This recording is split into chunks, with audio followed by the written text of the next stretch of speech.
So ఇప్పుడు రాష్ట్ర ప్రభుత్వం తెలంగాణ తల్లి విగ్రహాన్ని మార్చింది. సో ఎందుకు మార్చవలసి వచ్చింది అంటే ఊరూర కూడా ఇప్పుడు ఉన్న విగ్రహాలను తొలగించి ఈ కాంగ్రెస్ ప్రభుత్వం ఏర్పాటు చేసిన విగ్రహాన్ని ప్రతిష్టాపిస్తుందా గ్రామాలలో అనే అంశం పైన ఈరోజు బీఆర్ఎస్ నేత దేశభక్తి శ్రీనివాస్ ఉన్నాడు, అడిగి తెలుసుకునే ప్రయత్నం చేద్దాం. సార్ చెప్పండి సార్, ఎందుకు ఈ ప్రభుత్వం ఇలాంటి ఘటనలు చేస్తున్నది? ఎందుకు విగ్రహాలు మారవలసిన అవసరం ఏముంది తెలంగాణ? అంటే చలామణిలో ఉన్న తెలంగాణ తల్లి రూపం ఉద్యమంలోంచి వచ్చినటువంటి రూపం. ఆ ఉద్యమం మీద అసహనం రేవంత్ రెడ్డికి. ఆయనకు మలిదశ తెలంగాణ ఉద్యమం అంటే కుంటికి కారం రాసుకున్నట్టు ఉంటుంది. దానికి కారణం ఏంటంటే ఆయనను పెంచి పోషించిన పచ్చ పార్టీని తెలంగాణలో లేకుండా చేసింది మలిదశ తెలంగాణ ఉద్యమం. అది ఆయన కడుపులో ఉన్న మంట. అందుకని మలిదశ తెలంగాణ ఉద్యమం మలిపేయాలనుకుంటున్నాడు ఆయన. మలిదశ తెలంగాణ ప్రజలకు తలుపులోకుంటే కేసీఆర్ యొక్క కృషి, కేసీఆర్ యొక్క నాయకత్వం అనేది ప్రజలకు గుర్తుంటుంది. అది గుర్తుండకుండా చేయాలంటే ఆయన మలిదశ తెలంగాణ ఉద్యమం ఆనవాళ్ళు మలిపేయాలనుకుంటున్నారు. అందులో భాగంగా ఈ తెలంగాణ తల్లి రూపాన్ని తీసి ఎవ్వరు అడగలేదు, ఏ ప్రజలు ఆయన డిమాండ్ చేయలేదు, ఈ రూపం కావాలని అడగలేదు. ఈ రూపం విషయంలో ఆయన ఎవరితో చర్చించలేదు. దాంట్లో ఆయన చాలా హర్ట్ చేసి ఇప్పుడు ఒకటి దేవత రూపంలో ఉండొద్దు అన్నాడు. నేను ఎవరో బీజేపీ వాళ్ళు అంటే లేనిపోయిన అవకాశాలు ఇస్తున్నాడు ఆయన. బీజేపీ వాళ్ళు ఏమన్నారు, నిన్న ఎవరో హిందూ దేవతా రూపంలో ఉంటే నీకు నచ్చదా అని వాళ్ళు మాట్లాడడం మొదలుపెట్టినారు. నువ్వు ఎందుకు తీసేసావు? దేవతల రూపంలో ఉండడం అనేది మన భారతీయ పరంపరలో ఎప్పటి నుంచో ఉంది, కొత్త విషయం కాదు. కేసీఆర్ కొత్తగా పుట్టించుకుంది కాదు. తమిళ తాయి అట్లే ఉంది, కన్నడ మాత అట్లాగే ఉంది, భారత మాత అట్లాగే ఉంది. అట్లనే ఒక దేవతా రూపంలోనే ప్రతిష్ఠ, దేవత రూపంలో ప్రతిష్ఠిస్తారు ఆచరికం అంటాడు. మరి ప్రతి దేవత ఆచరిక కాలంలోనే ఆ రూపాలు వచ్చినాయి. మనం దేవాలయాల మీద శిల్పాలను బట్టగా మనం దేవతల రూపాలని రూపొందించుకుంది. మరి ఆ దేవతా రూపాలన్నింటినీ నువ్వు తిరస్కరిస్తావా? చెప్పు మరి. అవన్నీ ఆచరిక కాలంలోనే రూపుదిద్దుకున్నాయి. మనం చూస్తున్న లక్ష్మి, పార్వతి ఇవన్నీ కూడా, బద్దిపోచమ్మకు కూడా కిరీటం ఉన్నది, గణిమైసమ్మకు కూడా కిరీటం ఉన్నది, కొండపోచమ్మకు కూడా కిరీటం ఉన్నది, బహుజన దేవతలందరికీ కూడా కిరీటాలు ఉన్నాయి. మరి కిరీటం ఉన్న దేవతను నేను పూజించాలి, నువ్వు చెప్పు చూద్దాం. చెప్పు, let us clarify mister Revanth Reddy. If you are against crown, కిరీటానికి నువ్వు వ్యతిరేకమైతే చెప్పు, నేను కిరీటం ఉన్న దేవత. ఇప్పుడు వాళ్ళు కాంగ్రెస్ పార్టీ ఏదైతే విగ్రహాన్ని ప్రతిష్ఠించిందో దానిపైన కామెంట్లు చేస్తే కేసులు పెడతామని చెప్తున్నారు. అంటే గతంలో తెలంగాణ తల్లి విగ్రహం పైన ఆ కవితనే సాక్ష్యంగా ఉంది అని చెప్పేసి కామెంట్ చేశారు. మరి దాన్ని ఎట్లా చూడొచ్చు, దీన్ని ఎట్లా చూడొచ్చు? ఉద్యమ కాలంలో వచ్చిన తెలంగాణ తల్లి ముఖంలో ఎవరి పోలికలు లేవు. అవన్నీ కూడా కువార్కంతో ముందడి తీసుకొచ్చినాడు తప్ప అందులో ఏ వ్యక్తుల పోలికలు లేవు. అబద్ధం. అదొక అబద్ధ ప్రచారం. రెండవది, ఇప్పుడు ఆయన మన భారతమాత కూడా చట్టబద్ధత లేదు. భారతమాత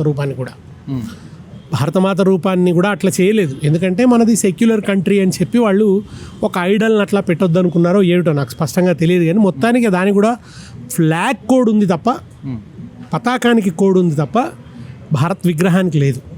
అండ్ మాకు ఇప్పుడు ఎవరి దేవతను వాళ్ళు పూజించుకునే స్వేచ్ఛ ఉందండి ఈ దేశంలో కదా. బహుదేవతారాధన నెలకొన్న దేశం ఇది, మతరాజ్యం కాదు ఇది. మతరాజ్యాలలో ఒకటే దేవుడిని పూజించాలని వాళ్ళు శాసిస్తే ఆ దేవుడినే పూజించాలి. అట్లయినా నేను పెట్టిన దేవుడినే పూజించాలి, నేను పెట్టిన దేవతనే మీరు పూజించాలని రేవంత్ రెడ్డి గారు ఫత్వా రిలీజ్ చేస్తే nobody will agree. Let us democracy prevails కదా. కనుక మాకు ఇష్టం ఉన్న దేవతను మేము పూజించుకుంటాం. చట్టాలతో నిమిత్తం లేదు, ఆ హక్కు ఉంది కనుక అది పూజించుకుంటాం. అటువంటి అంటే అందుకనే నేను అన్నాను, ఉత్తర్వులతో రుద్దలేరు కదా ఎవరు, హృదయంలోంచి పుట్టాలి. కేవలం ఉత్తర్వులోంచి ఇటువంటి ఎమోషనల్ అండి ఇవన్నీ, టెక్నికల్ కావు ఇవన్నీ కూడా, ఎమోషనల్ సబ్జెక్ట్స్ ఇవన్నీ కూడా. కనుక అది పెద్ద భయపెడుతుందని నేను అనుకోవటం లేదు. అంటే గతంలో కేసీఆర్ ప్రభుత్వంలో కవులు కళాకారులతో పాటు మేధావులను, మీలాంటి వాళ్ళ పెద్దవాళ్ళను అందరినీ కమిటీ చేసి చర్చించి ఆ విగ్రహాన్ని రూపకల్పన చేశారు. మరి ఇప్పుడు ఈ ప్రభుత్వంలో అలాంటిది జరిగిందా? అంటే నేను ఉద్యమ సందర్భమే లేదు కదా. ఇప్పుడు ఉద్యమ సందర్భం ఉంటే ఉద్యమంలో అందరూ పాలు పంచుకున్నారు, చర్చ జరిగింది. చర్చ అంటే ఒక దగ్గర కూర్చొని 10 మంది మాట్లాడింది కాదు, వేదికల మీద సభలలో జరిగేది. కొద్ది రోజులు చేతిలో జొన్నకర్ర ఉంటుంది మా తెలంగాణ తల్లికి అని ఇట్లా మాట్లాడుకున్నాడు, చేతిలో బతుకమ్మ ఉంటుంది అని ఉపన్యాసం. ఈ ఉపన్యాసాల సారంగా ఫస్ట్ ఆదిలాబాద్ చారి గారు ఒక రకం చిత్రం గీశారు. అది కొంచెం మారింది. తర్వాత ఇప్పుడు రేవంత్ రెడ్డి ఏ చిత్రకారుడితో గీయించాడో అప్పుడు కేసీఆర్ కూడా అదే చిత్రకారుడితో గీయించాడు. గంగాధర్ గారే గీశారు, అప్పుడు కూడా ఆయన్నే గీశారు. ఒక చేతిలో బతుకమ్మ, ఒక చేతిలో జొన్నకర్ర ఉన్న తల్లిని గీశారు. అది ఆమోదం వచ్చింది, సర్వజన ఆమోదం వచ్చింది. ఎందుకంటే పెట్టుకున్నారు, కుటిగా పెట్టుకుంటారా అండి అందరూ. టీఆర్ఎస్తో సంబంధం లేని సభలలో కూడా తెలంగాణ తల్లి ఫోటోని పెట్టుకున్నారు. ఒక ఓన్లీ టీఆర్ఎస్ ద్వారానే జరిగింది కాదు.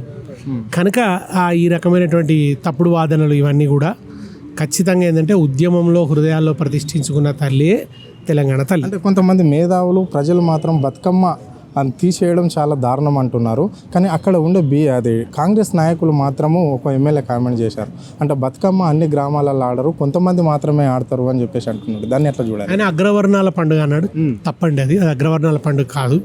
అగ్రవర్ణాల భాగస్వామ్యం తక్కువే దాంట్లో. ఆ పాటలు ముఖ్యంగా మనం ఆ పాటలు చూస్తే అంటే ఇప్పుడు మంత్రాలు లేవు మీకు బతుకమ్మలో, విగ్రహం లేదు, గుడి లేదు. బతుకమ్మకు ఒక ఆదిమ సాంస్కృతిక విశేషం ఆమె.